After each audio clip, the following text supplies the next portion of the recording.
Because I can guarantee you this, if Anthony Richardson or Bryce Young was doing this, oh, it's the only thing you'd see on TV.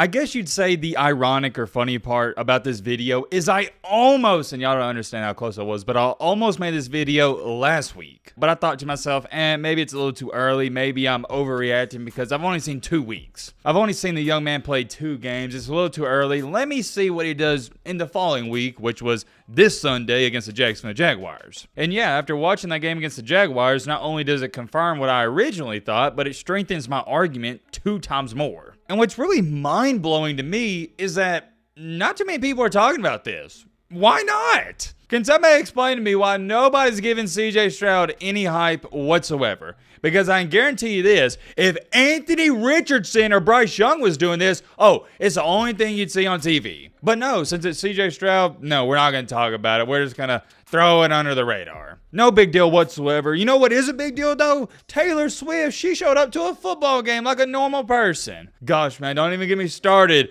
on the Taylor Swift crap. And I tweeted this out. Am I the only person, I genuinely mean this, I'm not trying to be funny, but am I the only person who doesn't understand all the hoopla and hype about Taylor Swift? I don't get it. Please, I'm being dead serious. Can somebody explain to me in the comment section why she is such a big deal? I don't know. What has gotten her to this level where now she's a bigger topic than the actual football games and players themselves like CJ Stroud? Do not, let me repeat, do not get me started on that. I can already feel a rant and tangent coming. I went on a little one right there, but we're going to stop it right there. We're going to stop it in its tracks. Getting back on track here at Mr. CJ Stroud, and oh yeah, by the way, at the end of this video, we also got an update on Stetson Bennett. We'll talk about him later on. But I just really want to dive into the CJ Stroud stuff because it's so fascinating to me. No intro, none of that. It's simple. You like the content, consider subscribing. If you don't like it, well, don't subscribe. Simple. I said simple twice there, but stick with me. If you haven't picked up on it by now, the premise of today's video, relatively simple. We're talking about CJ Stroud. I watched this man in week 1 look good. I watched this man in week 2 look good. And I watched this man in week 3 look great. But yet, outside of a couple people here and there talking about it,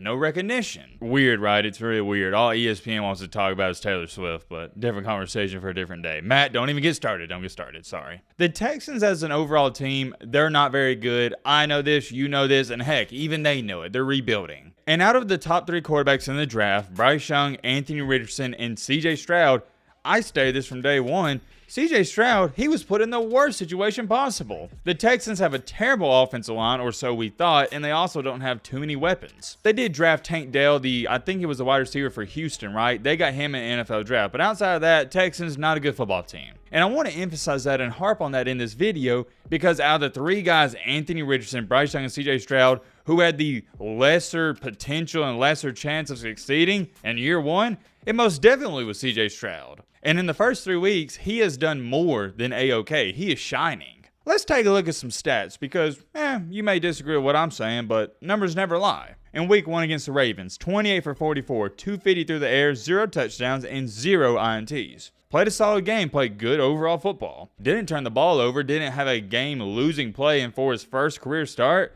yeah, I'd give him like a B for that. Fast forward in time into week 2, they played the Colts, in which Anthony Richardson got hurt in the game, Minshew came in. Yeah, they lost the game, but take a look at his numbers. 30 for 47? Yeah, that's pretty dang good. Nearly 400 passing yards, 2 touchdowns, to yet again 0 INTs. What about that? I think we can agree. Not bad at all. If I had a greatest performance, I'd give him anywhere from a B- to a B+.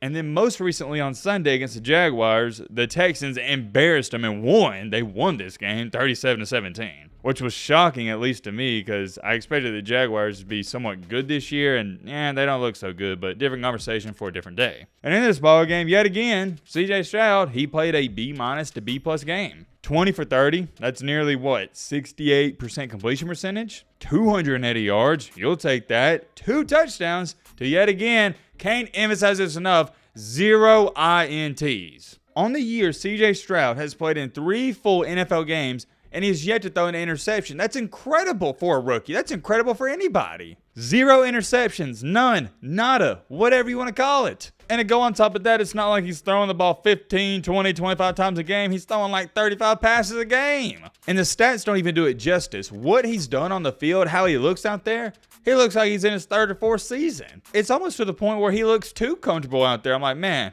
This guy, you give him a couple years, he might be a top 5 quarterback in the league. Maybe that's jumping to conclusions a little bit early, but if he keeps this up, I don't know what his ceiling is. And the thing that makes him so good, and Bryce Young, he also has this characteristic trait, is he's calm, cool, and collected. And in the pocket, one thing I noticed against the Jaguars is he gets through his progressions and reads so fast. And that's what's going to help him succeed and thrive in the NFL, because that is a big trait you got to have. Right now, who's better? Let me ask you a question. CJ Stroud or Justin Fields? I'd say CJ Stroud, and it's not even close. You know why CJ Stroud's better? For one reason and one reason only. Progressions. Justin Fields, he can't read a defense. He can't get through his progressions. On the flip side, CJ Stroud, he's very good at that. And I don't want you to get this twisted. Football can be complicated, especially from the quarterback position.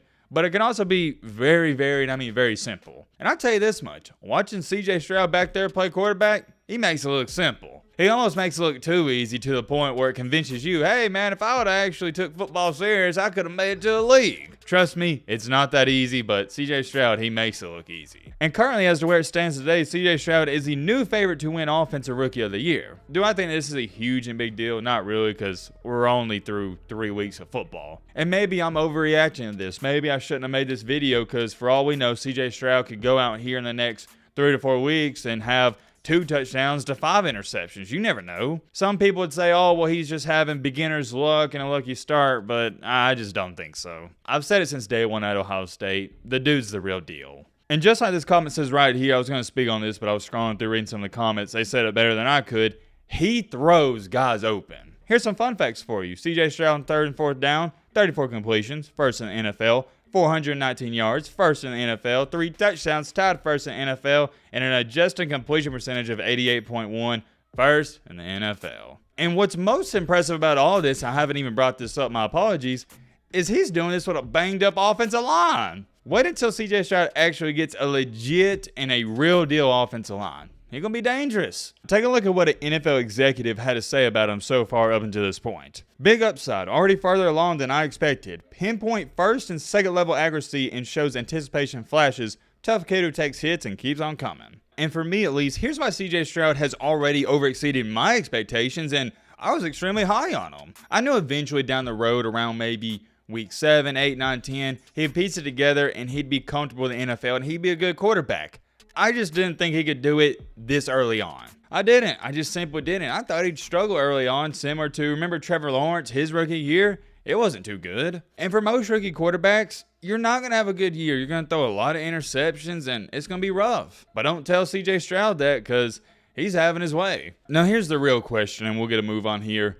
Can he keep this up? If I do guess right now, I would say, yeah, why not? I wouldn't say no, because I feel like that'd be stupid given what we've seen up until this point. I think he'll most definitely be able to keep it up, and I hope he does. I'm rooting for him. I think he's an exceptional quarterback that's underrated, and people need to talk about him more. I know it's early on in his career, but he needs more love. Because we all know if he would have went out here and say the roles were reversed and he had 0 touchdowns and 4 interceptions, oh yeah, everybody be throwing him under the bus. But since he's having a good start, it's like, oh yeah, well, he's supposed to do that. He was a top 5 pick. Nah, man, I can't get down with that. You got to keep the same energy. Keep the same energy. And I'm curious, let me know in the comment section, what do you think about CJ Stroud? Do you think I'm overreacting, or is this a perfect reaction? Let me know your thoughts on that. And last but not least, we got an update on Stetson Bennett.